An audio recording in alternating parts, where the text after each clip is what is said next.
every meeting they would discuss someone living at the house, how they were thinking. This person is dreaming incorrectly, becoming very fearful.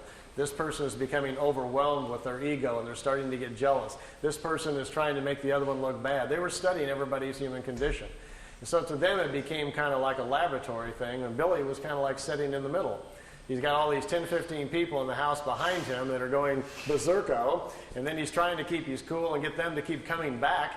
I think 4 or 5 times on there, he's literally almost on his knees. Please come back. I want more education. Let's continue. And they kept saying, like, that's enough. It's time to stop. And at the end, the last contact in October 78, they put him under what they called a probation for a year. If everybody could get themselves together and calm down, they would start them again. But it got worse. Instead, people just went nuts around the house, and Billy says no more, so they didn't come back anymore. Yeah. Yeah. Those 3 volumes that Wendell Stevens put out, really rigorous translations, how complete or accurate were they? Wendell Stevens was the original investigator on the case. That's how I found out about it. The notes, Billy's notes, the 1,800 pages of all of his typewritten notes, Wendell has a set and I have a set. And Wendell made the messages from the Pleiades books out of those. Wendell didn't change anything. What Wendell did was leave things out that he didn't think people were really ready to hear, and mostly that was pretty much all the spiritual stuff. Wendell's not comfortable with that. You must remember that Wendell's more of a nuts and bolts, chase the UFO picture kind of guy.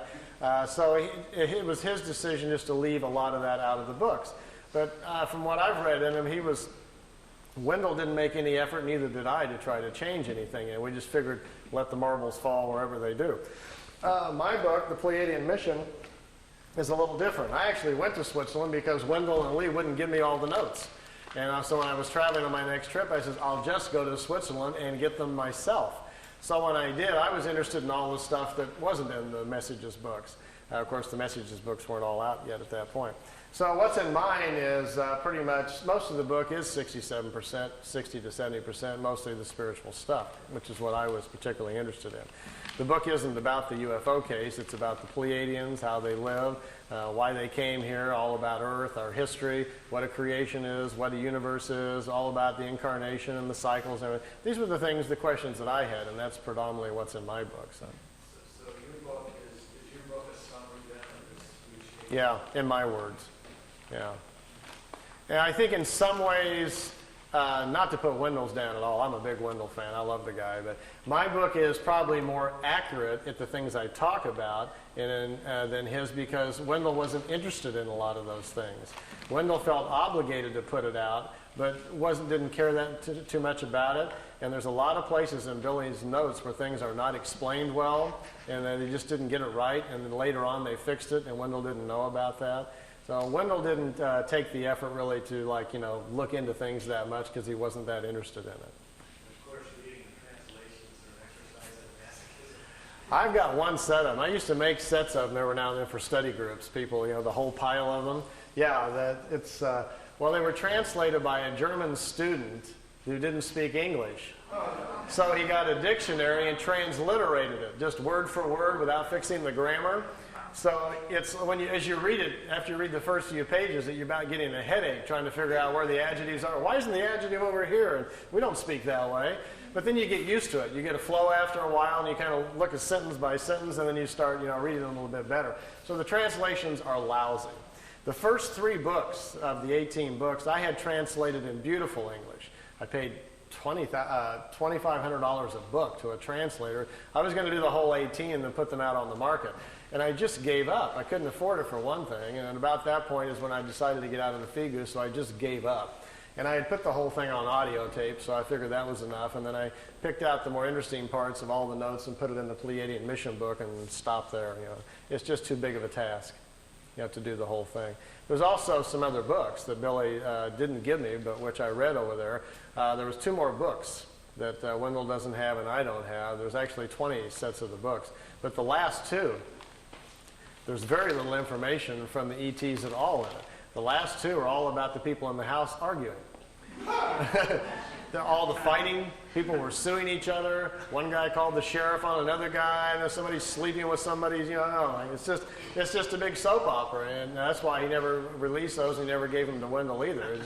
it's a real interesting study of what happens to a small group of people in a remote area when something like this happens to them. They were just overwhelmed with it, and the human condition went crazy. So, now none of us would do anything like that, I'm sure. But, but yes, I could write a whole other book just on the soap opera of my life inside the Figu, all the stories and everything. But I'm not so much into the messenger, I'm into the message, so I really wasn't looking at any of that. I went over there for my own self to get educated, and that's all I really paid attention to. Well, let's take a little seat break. I see a lot of people squirming. And men's room this way, and ladies' room is that way, and I'll be at the table.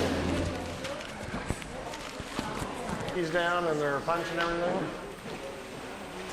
You might want to squirm around in your seats just a little bit so you can see the TV. I've got a little extra videotape you might kind of enjoy. I mentioned earlier about those of you who on the way home tonight might catch a ride and get to go see a few things. What kind of food? Meier says he never saw them eat anything but like apples and peaches and oranges, just fruits and stuff. They don't eat. He says in their homes there's no kitchens. They don't make meals. He says basically they almost don't eat.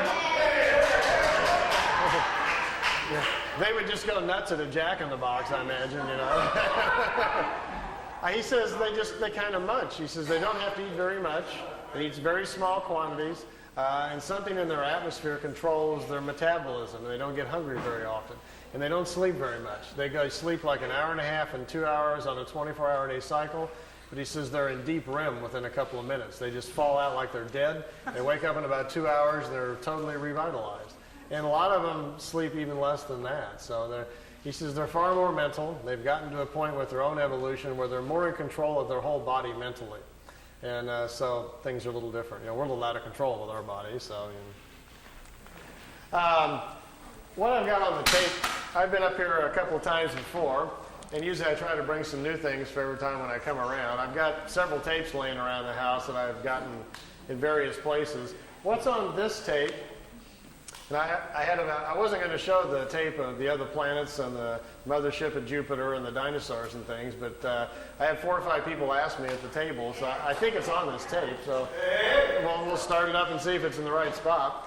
So I should tell you a little bit about what it is. So I know this is a fringe group, but I don't want anybody falling off their chairs there. So. Imagine, if you will, that you did get a chance to ride on one of these, and you said, just as a lark, gee, could you take me up and show me some other planets? And they do, and you start seeing satellites and other equipment around Mars and so forth, and start asking questions. And they tell you, well, there are projects going on your own planet that are already going up to the moon and Mars that they're not telling you about. And these satellites you're looking at and this equipment is part of joint efforts by America and Russia on one group, and also the Germans, the technologists who survived World War II and went on their own, are already building communities up there. They're way ahead of everybody else. So there's some stuff up here that you're not seeing on the evening news. So I'm going to show you a couple of those things. As well, at one point, Billy asked if it was possible to go back in time and actually see dinosaurs. He was just, kind of goofing to see